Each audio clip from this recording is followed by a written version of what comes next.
Some folks call it karma. Others call it cosmic justice. You might just call it plain old irony. Whatever the name, the idea is simple. What goes around, comes around. It's a concept as old as time itself. The belief that the universe has a way of balancing the scales. That the bad things you do will eventually find their way back to you. Sometimes in the most unexpected and frankly satisfying ways. It's a deeply human idea. We all want to believe that there's some kind of order to the chaos, that good is rewarded, evil is punished, and sometimes, just sometimes, we get to see it happen with our own eyes. What I do know is that actions have consequences. The stories you're about to read are a lot like that. Let's get to it. Our first story takes us to the wild plains of South Africa, a place of incredible beauty and incredible danger. A man named Scott Van Zyl made his living as a professional hunter. He ran a business taking wealthy clients on trophy hunts. They would track and kill majestic animals. Lions. One day Van Zyl went out on a hunt near the Limpopo River. He was tracking crocodiles. He left his guide and his dogs and went off on his own. He followed some tracks down to the riverbank. And then, he vanished. His guide grew worried. His rifle and backpack were found nearby. Local authorities were called. A search began. The river was known for its large population of crocodiles. The hunter had become the hunted. DNA tests identified the remains as Scott Van Zyl. The man who'd spent his life killing animals for sport had met his end in the jaws of one. But the symmetry is hard to ignore. The perfect, terrible balance. That's a tough lesson from the wild. Some stories of karma are tragic, others are just plain dumb. This one falls squarely in the second category.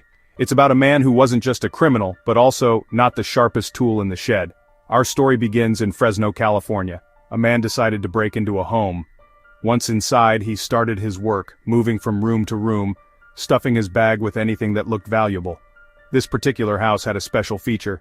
It was a smart home, equipped with all the latest gadgets. The homeowner could control things remotely using an app on his phone.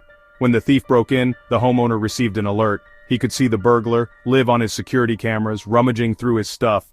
But this homeowner decided to have a little fun first. He flickered the lights on and off. He turned the television on at full volume. The thief was terrified. He thought the house was haunted. He was running around in a panic, dropping the things he had stolen.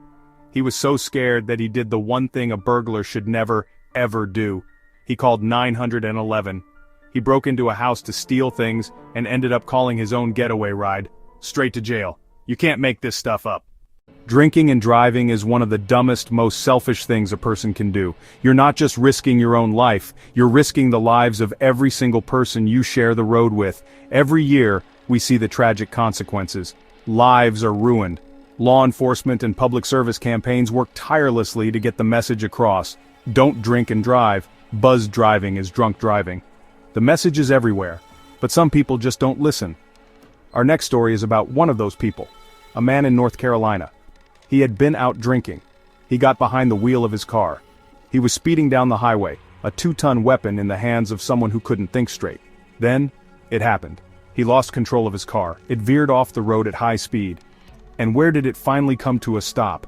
It crashed, with tremendous force, directly into the base of a massive steel pole.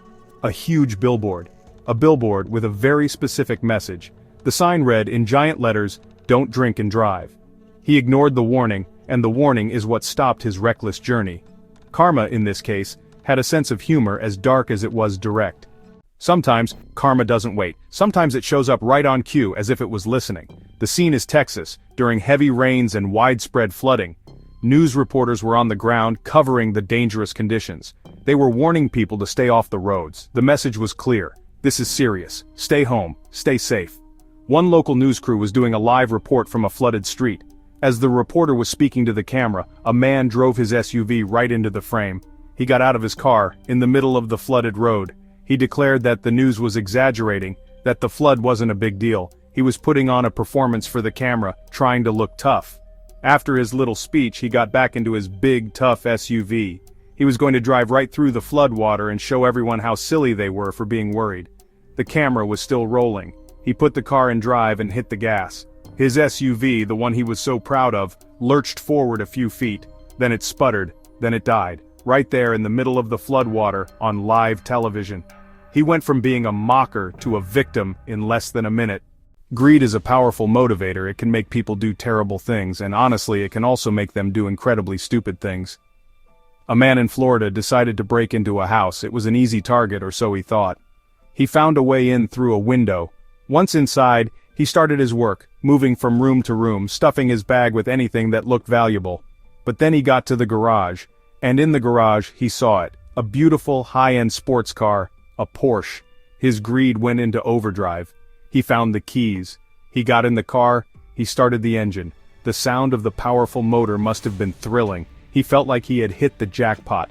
All he had to do was open the garage door and drive away into the night. He hit the button for the automatic garage door opener, but here's where his greed got the better of him. He was impatient. He couldn't wait for the door to open all the way. He thought he could just gun it and slip out underneath.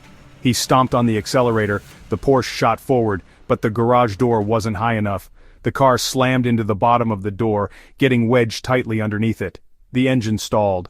The doors were pinned shut. He was trapped. He was stuck inside the very car he was trying to steal. Eventually the homeowners returned. They found a very embarrassed burglar stuck in their Porsche, waiting to be arrested. His grand theft auto turned into a self-imposed prison sentence. Some criminals are caught by fingerprints. Some are caught by DNA, and some, it turns out, are caught by their own terrible taste in tattoos. The incident happened in Florida. A man was driving recklessly when he struck a bicyclist. This driver was not a decent person. He didn't even slow down. He just kept going, leaving the injured cyclist lying on the side of the road. Fortunately, there was a witness. They saw the driver, and they noticed something very specific about him. He had a tattoo on his forehead, a very distinctive, very memorable tattoo. The witness described the driver to the police. The police now had a very unusual and very public clue to work with. How many people have a forehead tattoo? They started their investigation. It didn't take long. It turns out, a man with that exact description was already known to local law enforcement. Police tracked him down. He carried the evidence of his identity right on his face. It was like wearing a permanent name tag for the police to find. In the end, his own face betrayed him, leading police right to his door. We've all known a bully at some point in our lives. Someone who gets their kicks by picking on people they think are weaker than them. It's a cowardly way to act. This story is a classic example. It happened on a city bus. A young man full of bravado started harassing an older gentleman. The bully was loud and aggressive. The older man was quiet. He didn't respond. This just seemed to encourage the bully. He saw the older man's silence as weakness. He got right up in the older man's face, shouting, posturing. The other passengers on the bus were uncomfortable. They watched, not sure what to do.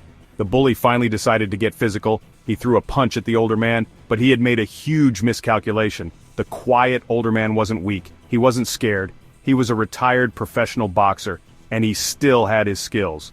The moment the bully threw that punch, something switched on in the older man. What happened next was a masterclass in self-defense. He completely overwhelmed the young bully. He picked on a quiet old man and found out he was a champion. He learned a hard lesson that day. You never know who you're messing with.